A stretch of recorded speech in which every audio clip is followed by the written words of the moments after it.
Ақтөбе облысында мемлекет пен жеке меншік серіктестік аясында 38 жоба жүзеге асырылуда. Бұл туралы тұрғындар алдындағы есебінде облыс әкімі Бердібек Сапарбаев мәлімдеді. Ақтөбе облысы бұл бағытта елбасы артқан сенім үдесінен шығып отыр.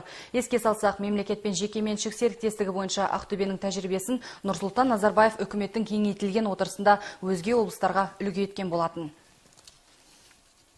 Керегі жоқ, ГЧП. Солай ма? Керек, Нұрсұлтан. Керек болса неге екеуіне қашындар 3 жылдың ішінде? Но зато ты за счет государства открыл 17 дошкольных учреждений на 2400 мест. Вот этому объяснение. Занимайся, мына үйрен ана ағаларыңнан жақсы жұмыс жасап жатқан. Көрдің бе ана? Ағаларың Бердібек ағаң отыр ана жерде, Даниял ағаң отыр ана. Қуандық барда үйрен, не қалай жасай екен. Бүгінгі таңда нақты 33 жоба межеленді, ал 5 жоба өткен жылы жүзеге асырылды.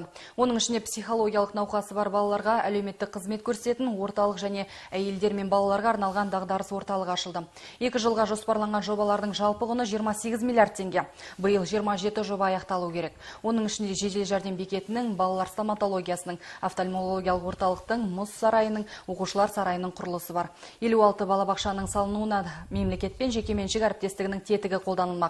Өткен жылы ашылған Сымбат жеке мектебі мен физика-математика мектебінің ғимараты да бизнестің жергілікті билікпен үндесуі арқасында мүмкін болды.